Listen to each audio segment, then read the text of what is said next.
Start करने वाले हैं, जिसमें पहला जो आपका 5th चैप्टर है वो इनडेफिनेट इंटीग्रल पे है, फिर आपका एक चैप्टर डेफिनेट इंटीग्रल पे आएगा, और फिर आपका एप्लीकेशन ऑफ इंटीग्रेशन पे भी एक चैप्टर होगा। तो सबसे पहले इंटीग्रेशन की जो हम बात कर रहे हैं वो होता क्या है, रिवर्स प्रोसेस होता है डेरिवेशन। डिफ्रेंसिएशन जो आप करते हो उसी का बिल्कुल इन्वर्स लेना है। लाइक अगर आप g का डेरिवेटिव f बोलते हो तो f का इंटीग्रेशन का सिंबल कुछ ऐसे बनेगा आपका, ये कर्ल वाला, वो आंसर निकलेगा gx। Then gx is called integral of fx। तो यहाँ से इसी को हम एंटी डेरिवेटिव भी बोल सकते हैं, ठीक है, डेरिवेटिव का उल्टा। तो अगर मैं एक सिंपल सा यहाँ पे ये क्वेश्चन लूँ कि gx प्लस c का आपको डेरिवेटिव करना है, तो gx का डेरिवेटिव तो g डैश और c मतलब कांस्टेंट का डेरिवेटिव 0, तो इसका आंसर भी वही आया है g डैश x, gx का डेरिवेटिव। और अगर मैं gx प्लस c का डेरिवेटिव निकालूँ तो वो भी वही आ रहा है। तो इट मीन्स एक ही फंक्शन fx के जो अगर मैं इंटीग्रेशन करूँ तो gx भी आ सकता है, gx प्लस सम कांस्टेंट भी आ सकता है, तो सिर्फ कांस्टेंट का डिफरेंस रहेगा। तो इस तरीके से जब भी हम किसी भी फंक्शन का इंटीग्रेशन करेंगे तो आपको एक ऐसा आंसर सोचना है जिसका डेरिवेटिव ये हो, प्लस में कांस्टेंट सबके साथ लगाया जाएगा। और जब भी हम कांस्टेंट लगाएंगे ऐसे टाइप के इंटीग्रेशन को हम इनडेफिनेट इंटीग्रल बोलते हैं, इनडेफिनेट इंटीग्रल।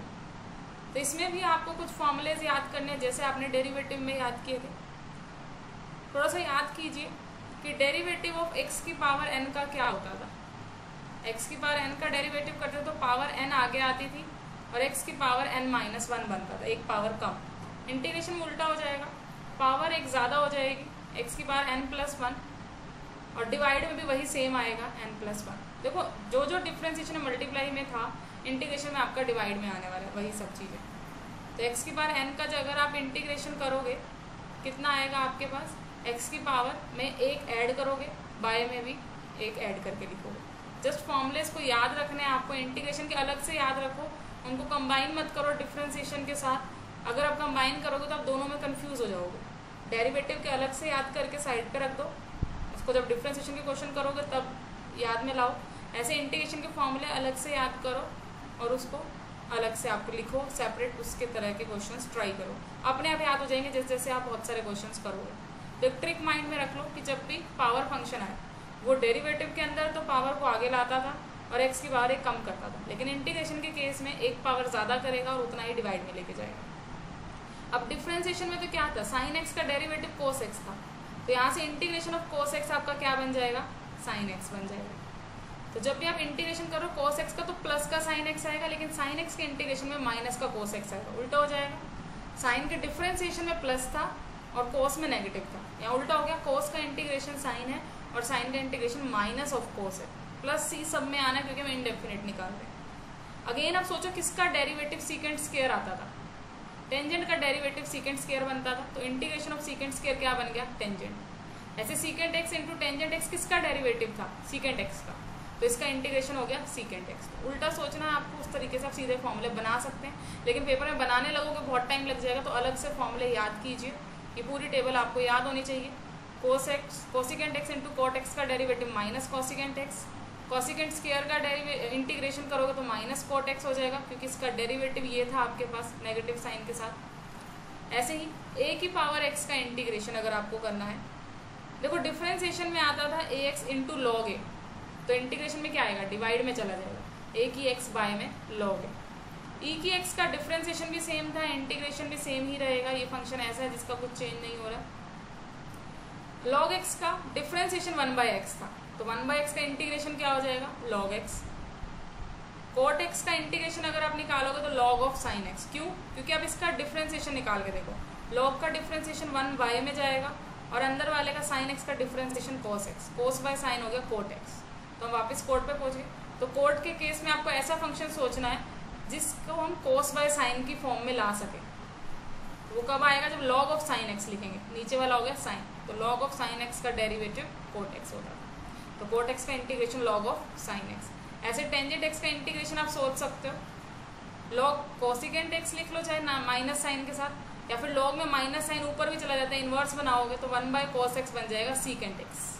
तो दोनों ही फॉर्मूले हैं। सीकेंट x का integration log of secant plus tangent x आएगा, और कॉसिकेंट x का integration cosecant minus cot x आएगा लॉग के अंदर ही। सीकेंट के साथ हमेशा टेंजेंट आता है, कॉसिकेंट के साथ कोट x आ जाता है। अब कुछ फॉर्मूले हैं जब आपको अंडर रूट में इस तरीके के फंक्शन दिखाई दे, 1/√a² माइनस x²। तो ऐसा फंक्शन अगर हम सोचे जिसका डेरिवेटिव कुछ ऐसा आता था 1/√1 माइनस x², वो फंक्शन था sine inverse x। Sine inverse x का डेरिवेटिव आपने ये निकाला था, तो यहाँ से कनेक्ट कीजिए, इंटीग्रेशन भी मतलब साइन में जाएगा ऐसे फंक्शन का। तो 1/√a² माइनस x का जो इंटीग्रेशन है वो बनेगा साइन इनवर्स x/a, कॉन्स्टेंट भी आ जाएगा। या फिर कॉस इनवर्स में सिर्फ नेगेटिव साइन का फर्क आता था, अगर हम यहाँ पे कोस इनवर्स लिख दें तो नेगेटिव साइन लीजिए और कॉस इनवर्स x/a भी हम सेम ही फंक्शन का इंटीग्रेशन रख सकते हैं। और भी कुछ फॉर्मुलेज हैं जब नीचे प्लस वाला आ जाए लेकिन अंडर रूट नहीं है, ध्यान करना, तो ये वही वाला फॉर्मूला बन गया टेंजेंट वाला। टेंजेंट इनवर्स x का इंटीग्रेशन डिफ्रेंसिएशन करेंगे 1/1 प्लस x², तो यहाँ से इंटीग्रेशन इसका हो गया 1/a टेंजेंट इनवर्स x/a। ध्यान करना यहाँ पे 1/a आया है, यहाँ पे 1/a नहीं था। तो ये फॉर्मूलेज आप सारे याद रखिए, ये दोनों इतने इंपॉर्टेंट नहीं है फॉर्मूलेज, मेन यहाँ तक इम्पॉर्टेंट है, ठीक है। ये चार जो है फॉर्मूले, ये और ऊपर वाले सारे, तो आप इनको अच्छे से कीजिए। इसके बाद इसमें सेम रूल है, डेरिवेटिव ऑफ इंटीग्रेशन करोगे तो कैंसिल होके सिर्फ फंक्शन बच जाएगा क्योंकि इसी का रिवर्स है। अगर आपको इंटीग्रेशन कांस्टेंट के साथ करना है तो कांस्टेंट को बाहर ले लीजिए, सिर्फ फंक्शन का इंटीग्रेशन कर दीजिए। दो फंक्शन अगर एडिशन या सब्ट्रैक्शन में तो उनका अलग अलग इंटीग्रेशन करके उनका सम या सब्ट्रैक्ट कर दो। अब यहाँ पे हमने और फॉर्मूले नहीं लिखे, प्रोडक्ट रूल वाला या डिवीजन रूल वाला, तो इसके लिए यहाँ पे एक अलग फॉर्मूला बनाया गया। इसके लिए आपको वैसे नहीं करना कि फर्स्ट का integration second as it is plus second का integration first as it is. इसके लिए आप आगे जाके पढ़ेंगे, सबसे लास्ट एक्सरसाइज इसी के ऊपर ही है कि जब आपको प्रोडक्ट ऑफ टू फंक्शन का इंटीग्रेशन करना हो या डिवीजन में दो फंक्शन है उनका इंटीग्रेशन करना हो, तो उस पर एक फॉर्मूला आप पढ़ेंगे आगे जाके, integration by parts. ILATE rule वहाँ पे आप लगाओगे तो फोर्थ एक्सरसाइज आएगी, उसमें हम अलग से इनको डील करेंगे, ठीक है। तो अभी के लिए सिंपल से इन फॉर्मूले को यूज़ करके पूरी फर्स्ट एक्सरसाइज है जिसमें हमें सिर्फ ये फॉर्मूले यूज़ करने हैं और आपका सॉल्व करना है। तो फर्स्ट क्वेश्चन लेके चलते हैं हम। यहाँ पे क्या है आपके पास first question, integration of x⁹ dx। अभी पढ़ा था x⁴n का जो इंटीग्रेशन है इंटू dx का सिंपल निकलेगा, पावर में एक ऐड कीजिए और बाय में भी उतना कीजिए प्लस c। तो पावर में एक ऐड किया 9 में 10/10 प्लस c, ये आपका आंसर आ गया। सिंपल से क्वेश्चन है। सेकंड आप खुद से कर सकते हैं इसका क्वेश्चन, सिंपल है, x⁴8/8 हो जाएगा, एक पावर ज़्यादा करके y में 8। 2 cos x का अगर आपको इंटीग्रेशन निकालना है, 2 को बाहर लो, सिर्फ cos x का इंटीग्रेशन, और cos x का इंटीग्रेशन का हमने फॉर्मूला पढ़ा था sin x, प्लस में कांस्टेंट तो लगाना ही है c। ये क्या है आपका, इसको आप ऐसे लिख सकते हो, x की पावर में लेके जा सकते हो, x की पावर ऊपर लेके जाओगे रूट को तो नेगेटिव बन जाएगा, तो -1/2 इंटीग्रेशन dx। ये 1/2 नीचे था, ऊपर लेके गए तो -1/2। अब पावर फंक्शन है, इसका इंटीग्रेशन कैसे करोगे, इसी में एक ऐड करना है और वही सेम बाय में लिखना है प्लस c, आंसर आ जाएगा। x⁴ 1/2 बच गई, नीचे भी 1/2 प्लस c। तो इस तरीके से आप इस पूरे क्वेश्चन को सॉल्व करेंगे। एक लास्ट क्वेश्चन और अच्छा है इसके अंदर, इंटीग्रेशन 3x का। तो a की पावर x का इंटीग्रेशन हमने पढ़ा था, बाय में log a आ जाएगा डिवाइड में, तो 3 की पावर x बाय में log 3 प्लस c। तो इजी क्वेश्चन है फर्स्ट आपका। सेकंड क्वेश्चन की तरफ जाएंगे तो उसमें एडिशंस में कुछ फंक्शन है तो सभी का अलग अलग इंटीग्रेशन करो और उनको ऐड कर दो प्लस c। तो ये सिंपल सा है, सारे पावर फंक्शन है, आप डायरेक्ट कर सकते हो। अच्छा, यहाँ पे इंटीग्रेशन ऑफ -4 कितना बनेगा वो एक अलग बात है, माइनस बाहर लिया 4, इवन 4 भी कांस्टेंट है, बाहर ले लो, 1 का इंटीग्रेशन हमें करना है। तो 1 का इंटीग्रेशन कैसे करोगे, इसको हम x⁴0 लिख सकते हैं, और x⁴0 का इंटीग्रेशन मतलब पावर में एक ऐड करो, बाय में भी एक ऐड करो, तो आंसर आ गया x⁴1/1। तो हमेशा 1 का इंटीग्रेशन जब भी आप करते हो वो सिंपल x निकल के आता है, integration of 1 is x। Differentiation of constant तो 0 होता था, लेकिन इंटीग्रेशन ऑफ 1 करोगे तो कितना निकल के आएगा, x निकल के आएगा। ये थोड़ा ध्यान रखना इसमें। सेकंड क्वेश्चन भी आसान है आपका, देखो प्रोडक्ट ऑफ टू फंक्शन तो आ रहा है यहाँ पे। अब आप कहोगे कि प्रोडक्ट का तो हमने फॉर्मूला पढ़ा ही नहीं है, तो आप इसको प्रोडक्ट से मत कीजिए सॉल्व, पहले आप इसको खोल लीजिए। कैसे ओपन कर सकते हैं, इसको इससे मल्टीप्लाई कीजिए, ऐसे x इंटू रूट एक्स को मल्टीप्लाई करोगे x की पावर 1, x की पावर 1/2, तो ऐड हो जाएगा 1 + 1/2। अब दोनों को अलग अलग इंटीग्रेशन करेंगे, क्योंकि सब्ट्रैक्शन में है तो अलग अलग इंटीग्रेशन कीजिए, सॉल्व कीजिए, आंसर आ जाएगा। अब ये पावर 1/2 वाला है, पावर में एक ऐड करके डिवाइड कीजिए, यहाँ पे पावर में एक ऐड करके डिवाइड कीजिए, प्लस में c, आपका आंसर आ जाएगा। ठीक है, तो इस तरीके से प्रोडक्ट में डील करने की नीड नहीं है। अगर सिंप्लीफाई हो रहा है तो पहले सिंप्लीफाई कीजिए, फिर सॉल्व कर दीजिए। सेम वे से यहाँ पे भी पहले इसको सिंप्लीफाई करेंगे। a + b का होल क्यूब का फॉर्मूला आप ओपन करेंगे, तो a + b का होल क्यूब का formula a³ + b³ + 3ab × a + b। ये फॉर्मूला बस आपको याद होना चाहिए, a³ + b³ + 3ab a + b। तो ये फॉर्मूला लगाइए, अलग अलग कीजिए, चारों को अलग अलग इंटीग्रेशन निकाल लेंगे इजीली, और वो आपका आंसर आ जाएगा। नेक्स्ट क्वेश्चन है इसी के अंदर, secant x × secant x + tangent x। देखो प्रोडक्ट में है, बट मैंने क्या बताया, प्रोडक्ट का अभी तक आपको फॉर्मूला नहीं पता है, तो आप सिंप्लीफाई कीजिए, इसको इससे मल्टीप्लाई, इसको इससे मल्टीप्लाई। तो पहला बन जाएगा आपका secant स्क्वायर और अगला बन जाएगा secant x × tangent x। इसका अलग से इंटीग्रेशन, इसका अलग से। हमने फॉर्मूला पढ़ा secant स्क्वायर x का integration tangent x, secant x × tangent x का इंटीग्रेशन secant x + c। तो इस तरीके से आप कर सकते हैं इसको सॉल्व। इसी वे से आप ये वाला क्वेश्चन सेल्फ ट्राई कीजिए। मैं आपको 6th वाला क्वेश्चन एक और कराऊंगी, थोड़ा सा अलग है, हो सकता है आप इसमें अटक जाएं। क्वेश्चन ये है, integration e⁻x log a + e⁻a log x + e⁻a log a × dx। इसको आपको सॉल्व करना है। अब ध्यान से अगर आप देखेंगे, e से log कैंसिल हो सकता है, ठीक है ना, तो हम क्या करेंगे, log में जो मल्टीप्लाई हो तो पावर में जा सकता है, फॉर्मूला पढ़ा हुआ, तो a की पावर x लिख सकते हैं इसको। ऐसे ही ये जो log के मल्टीप्लाई में a है, ये a पावर में ले जाएंगे x की पावर a। ऐसे ही जो a मल्टीप्लाई में यहाँ पे, इसको भी a की पावर a लिख देंगे × dx। अब e से log कैंसिल करते हुए यहाँ पे a की पावर x बचेगा, यहाँ पे x की पावर a बचेगा, यहाँ पे a की पावर a बचेगा। तो अब सिंपल सा क्वेश्चन बन चुका है आपका। इतना निकलने के बाद तीनों का अलग अलग इंटीग्रेशन करेंगे, ax dx, x की पावर a × dx + a की पावर a × dx। तो यहाँ से a की पावर x का इंटीग्रेशन कैसे निकालेंगे आप, a की power x by log a, formula पढ़ा था।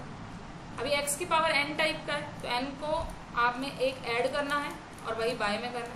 a की पावर a तो कांस्टेंट हो गया, 1 का इंटीग्रेशन करना है मतलब x। आंसर आ चुका है आपके पास। सिंपल सा क्वेश्चन था, बस थोड़ा सा ट्रिकी ये था कि हम e और log को कैंसिल कर सकते हैं, ठीक है। अभी ट्रिग्नोमेट्रिक है, इसमें हो सकता है ट्रिग्नोमेट्रिक फॉर्मूले लगा के आपको उस ऊपर वाले फॉर्मूले तक पहुंचाना पड़े। जैसे कि दोनों को cos स्क्वायर से डिवाइड कर दो, जैसे आप डिवाइड करोगे इसको अलग इसको अलग, तो ये secant स्क्वायर बन जाएगा। ये sin बाय cos एक बार तो कर लो, वो टेंजेंट आएगा, और एक जो 1/cos बचेगा वो बन जाएगा secant। तो secant × टेंजेंट का हमने फॉर्मूला पढ़ा है, secant स्क्वायर का पढ़ा है इंटीग्रेशन टेंजेंट, आंसर आ गया। तो ऐसे फॉर्मूले लगाने पड़ सकते हैं। जैसे cos 2x का फॉर्मूला हमें पता है, cos square x - sin square x। फिर आप अलग अलग कर दो दोनों को, जैसे ही अलग अलग करोगे cos से cos कैंसिल, यहाँ पे इधर साइड sin से sin कैंसिल, ये बन गया cosecant स्क्वायर, ये बन गया secant स्क्वायर। तो cosecant स्क्वायर का फॉर्मूला आपने पढ़ा है -cot और secant स्क्वायर का टेंजेंट। तो इस तरीके से आपको कैसे भी फॉर्मूले तक पहुंचना है, आप ट्रिग्नोमेट्रिक फॉर्मूले लगाइए, और वो आपको प्रैक्टिस से ही आएंगे। धीरे धीरे प्रैक्टिस करोगे इन क्वेश्चंस की, तभी आप इनको सॉल्व कर सकते हो। देखो पेपर इन्हीं में से ही आता है आपका, तो इन क्वेश्चंस की प्रैक्टिस खूब करो। सिंपल फॉर्मूले लग रहा है। अंडर रूट को खत्म कौन कर सकता है, स्क्वायर खत्म कर सकता है। तो कोशिश कीजिए इसको स्क्वायर में लेके आने की। स्क्वायर में कैसे ला सकते हो, 1 को हम लिख सकते हैं cos square x + sin square x, और sin 2x को हम लिख सकते हैं -2 sin x × cos x। अभी a² + b² - 2ab बन गया, तो a - b का होल स्क्वायर। तो यही इन्होंने लिखा हुआ इधर, तो ये एक लाइन एक्स्ट्रा थी जो इन्होंने लिखी नहीं हुई थी। अब रूट से अंडर रूट जो ये कैंसिल हो गया, और सिर्फ इसका इंटीग्रेशन करना है, सिंपल सा इंटीग्रेशन बच गया, आप कर सकते हो, ठीक है। अब इस टाइप के क्वेश्चन भी आ सकते हैं कि जब ऊपर पावर बड़ी हो नीचे पावर कम हो, लेकिन हमने जो फॉर्मूला पढ़ा है वो तो हमने पढ़ा कि नीचे बचे सिर्फ, ऊपर कोई कांस्टेंट नंबर हो। हमने फॉर्मूले इस टाइप के तो पढ़े हैं, इसका टेंजेंट इनवर्स x बनता था, या फिर अंडर रूट में हो जाए वो भी चल जाएगा। तो मुझे कहीं ना कहीं ऊपर बड़ा नंबर है नीचे छोटा नंबर है, तो इसको इससे डिवाइड करना पड़ेगा। जैसे कि अगर आपके पास 9/2 है मान लो, तो उसको आप ऐसे लिख सकते हो कि इसको इससे डिवाइड किया 2 को 9 से, 2 4 ज़ा 8, 1 बचा, तो आप 9 को लिख सकते हो डिविडेंड जो आपके पास divisor multiply question plus remainder. तो 9 की जगह पर हम 2 × 4 + 1 लिख सकते हैं और बाय में 2 ही रहने देंगे। अब इसके बाय में अलग से कर देंगे, इसके बाय में अलग से कर देंगे, फिर आपका आंसर बन सकता है। तो ऐसे ही हमें यहाँ पे करना है कि इसको इससे डिवाइड करेंगे हम पहले। तो डिवाइड आपकी वही 9th स्टैंडर्ड में जो आप करते थे सेम तरीके से आपको डिवाइड करनी है। तो एक क्वेश्चन मैं करके दिखा रही हूँ, जब भी इस टाइप का क्वेश्चन आएगा आपको ऐसे ही सॉल्व करना है, जब ऊपर पावर ज़्यादा हो नीचे कम। क्वेश्चन ये x⁴ + 2 divided by x² + 1 × dx। कैसे करेंगे? पहले तो डिवाइड कीजिए किसको किससे, x² + 1 को x4 + 2 से। कैसे कर सकते हो डिवाइड? पहले आपको इसको इससे कंपेयर करना है, तो x² आएगा ताकि x² × x² x⁴ बन जाए, प्लस x² हो गया, 1 से multiply x², negative sign negative ये कैंसिल हो गया, यहाँ से -x² + 2। अब फिर फर्स्ट को कंपेयर करेंगे तो -1 से मल्टीप्लाई कराना पड़ेगा, -1 + 1 -1 आएगा आपके पास, तो ये प्लस हो गया, ये प्लस, ये कैंसिल हो गया, 3 आ गया। इट मीन्स मैं डिवाइजर की जगह पे जो ऊपर वाला डिविडेंड है उसकी जगह पे मैं क्या रख सकती हूँ, divisor multiply quotient x² + 1 multiply x² - 1 plus remainder है 3 डिवाइडेड बाय जो था आपका वही रहेगा x² + 1 × dx। अब करना क्या, दोनों के बारे में अलग अलग कर दो, इसके बारे में अलग से करेंगे तो सिर्फ इतना बच जाएगा, ये तो इससे कैंसिल हो जाएगा, +3 के बारे में अलग से कर दिया, दोनों का इंटीग्रेशन अलग अलग कर दो, फर्स्ट का इंटीग्रेशन अलग, सेकंड का अलग, एडिशन आ जाएगा। अब इसका इंटीग्रेशन करेंगे x² का, तो x³ / 3 एक ऐड उतना ही बाय में, 1 का इंटीग्रेशन x बताया था, 3 तो कांस्टेंट हो गया, इंटीग्रेशन करना है 1/x² + 1 का, कितना आता है, टेंजेंट इनवर्स x + c। तो ये आपके पास आंसर आ चुका है। मैं थोड़ा सा स्पीड से चल रही हूँ, आपकी रिवीजन क्लास है, लेकिन आप इसको थोड़ी कम स्पीड में करके देख सकते हैं। इसी तरीके से अब नेक्स्ट क्वेश्चन क्या कहता है कि साइन इनवर्स है और अंदर कुछ और है, तो हम कोशिश करेंगे कि इसको भी साइन में बनाए ताकि साइन से साइन इनवर्स कैंसिल हो जाए। तो कोस को साइन में कैसे बना सकते हो, कोस को मैं sin 90 - थीटा लिख सकती हूँ। अब साइन से साइन इनवर्स कैंसिल हो जाएगा, सिर्फ इसका इंटीग्रेशन करना है, सिंपल सा इंटीग्रेशन हो गया, π/2 तो कांस्टेंट है, 1 का इंटीग्रेशन x और x का इंटीग्रेशन x² / 2 + c। ठीक है, तो तब जब भी इनवर्स वाले आप ऐसे कर सकते हैं।